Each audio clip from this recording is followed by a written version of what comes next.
What's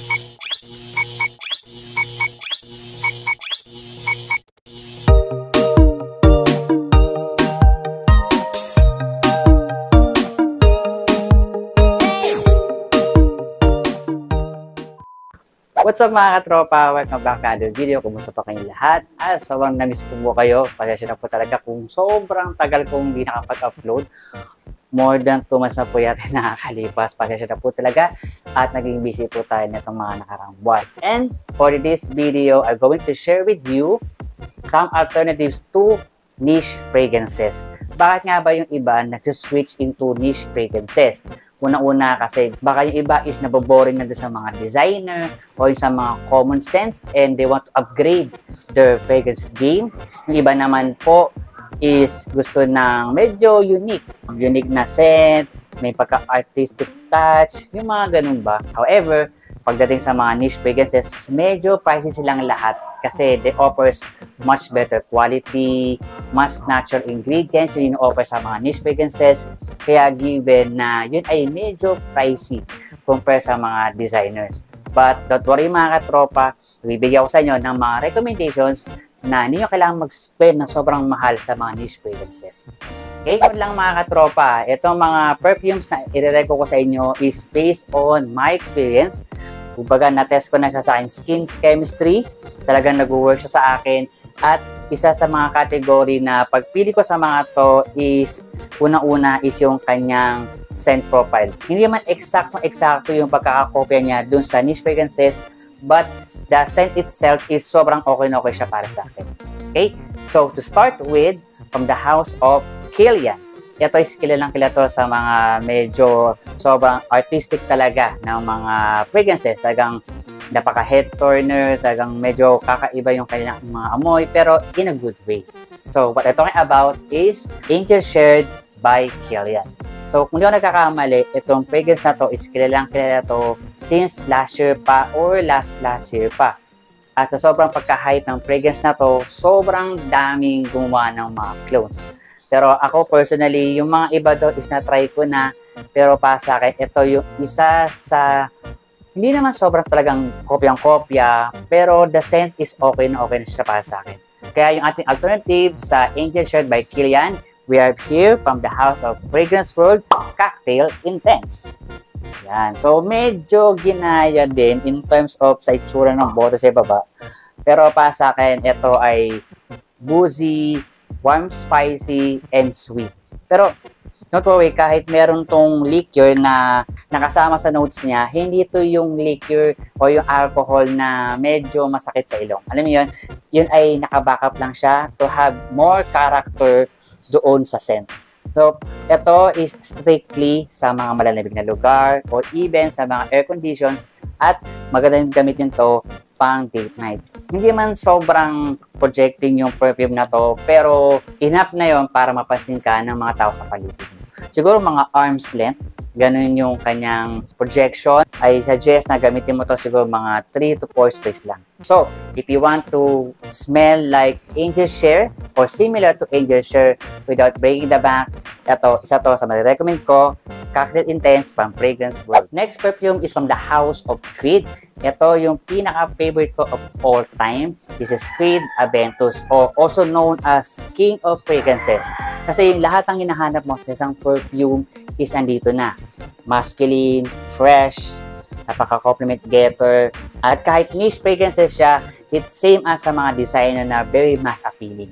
So, hindi naman siya kasing common din ng mga kilala natin mga perfumes like Cool Water, Paul Sport, di ba yung mga ganon.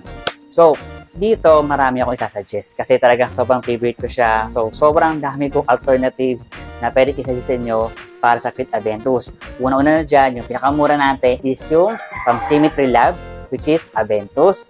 So, yung 15 ml nun is makakuha kayo ng mga less na 200 pesos lang. So, ang ganda na nun, very handy. And also, another alternative to Creed Aventus is Zara by Van Leather. Yan. Ito naman is mabibili nyo sa mga Zara stores. Ito naman is a pressure take of Creed Aventus. Kasi aside sa Meron siyang bamboo, napaka-refreshing talaga sa pakiramdam kapag ito yung ginamit mo. Kahit na mai-overspray mo to, hindi man to masakit sa ilong. At isa pang alternative natin for Quid Aventus is yung kilalang kilala, which is yung Mont Blanc Explorer. At isa pa sa another alternative for Quid Aventus, di ba dami pong alternative, pero ito is medyo mahirap siyang mahanap. Pero pag ito, meron kayo nakita, kunin nyo na kasi as per sa mga ibang reviewers, sabi nila, ito yung isa sa mga original na DNA ng Quid Aventus, which is hindi ko pa masasabi kasi wala ako yung pinaka-older batch ng Quid Aventus. Pero nung inamoy ko siya at kinumpare ko dun sa mga alternatives ko, medyo talagang kakaiba nga siya. At medyo mas maganda yung pagkaka-blend ng perfume na to. We have here L'Aventure from Al Haramain. Ayan, so medyo may tumahanap. Actually, ito is nabili ko pa to sa Fragrance X. And lastly, yung pinaka-popular na alternative to Quid Aventus, of course, from our map, we have Club Nouveau Intense Man Limited Edition.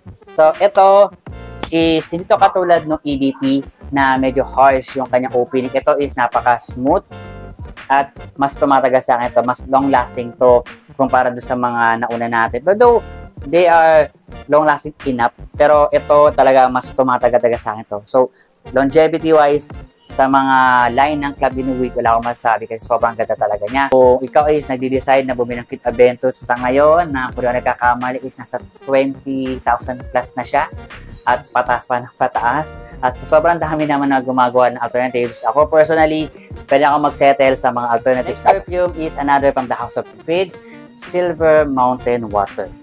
Ang ating alternative for that is another from our map. We have Club Nouveau Sillage. Ito naman is fresh, spicy, ozonic, na may pagka-slight floral at fresh. Ito, pa sa akin, bagay na bagay dito sa weather sa Pilipinas. Sobrang init. Ito is magandang pang araw-araw siya, hindi lang pang office. Also, kapag gagala ka at medyo tig na tirik ang araw, magandang gamitin to. And also, fresh siya. Hindi naman siya sobrang common din kagaya ng mga fresh fragrances. Dito mag-i-stand out ka dito. At ito rin, kagaya nung Club Nouveau Intense Man Limited Edition, ang ganda rin ng sillage nito. And at the same time, yung kanyang projection sobrang lakas din. At long-lasting din to. Kaya kung ikaw is naghahanap ng perfect na daily scent or signature scent, ito marirecommend sa inyo na Club Nouveau Sillage. Next perfume is the House of Initio. Kagaya ng by Kilian, gumagawa din sila ng mga fragrances na head turner dahil sa uniqueness ng kanilang mga set. And what I'm talking about here is Initio Oud for Greatness. Pero ito mga katropa, word of caution lang kasi this is not for beginners, pero maganda talaga siya, especially in the air.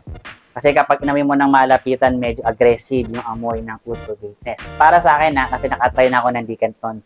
So, kung gusto mo yung amoy na yon at namamahalan ka, though mahal naman talaga yung Oud for Greatness, ang isasuggest ko sa inyo na alternative para doon is from the House of La Tapa.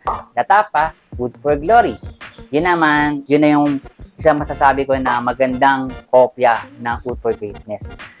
Just imagine yung BR540 o yung Baccarat Rouge 540 na may oud. Dark version ng Baccarat Rouge 540.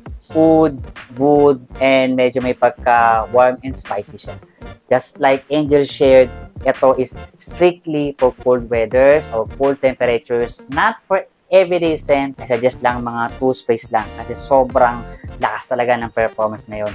Siguro mga 2 to 3 feet away from you, maamoy ka. Saka, ang ganda din niya kapag nasa hangin siya. Kasi, kagaya din ng Oud for Greatness, kapag inamoy mo sa malapitan yung Oud for Glory, medyo aggressive talaga siya. Next perfume is from the House of Jo Malone. Yung natry ko pala ng Jo Malone is dalawa pa lang. Una-una na dito is yung Jo Malone Myrrh and Tonka. Kaya ang magandang alternative dyan is yung Jenny Glow, Myrrh, and Bean.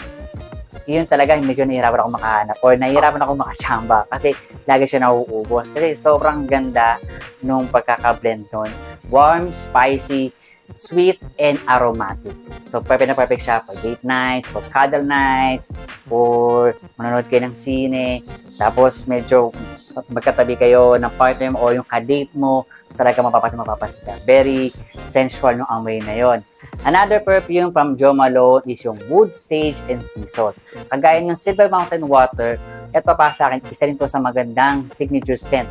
Lalo na sobrang init dito sa Pilipinas. Kasi yon ay pwede rin pang all year round, pwede rin pang office, napaka-inoffensive, as appealing talaga niya mga katropa.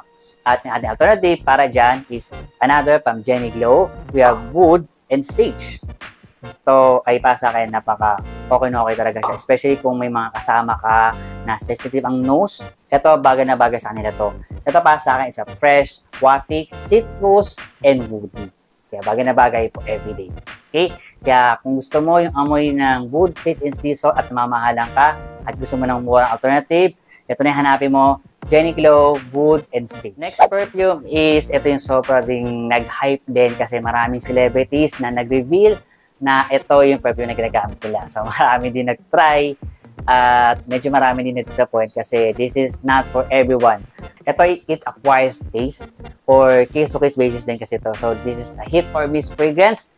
What I'm talking about here is from Santal 33. Kaya kung gusto mo yung amoy na yon at naghahanap ka ng magandang alternative, we have here from Symmetry Lab, Sandalwood 6.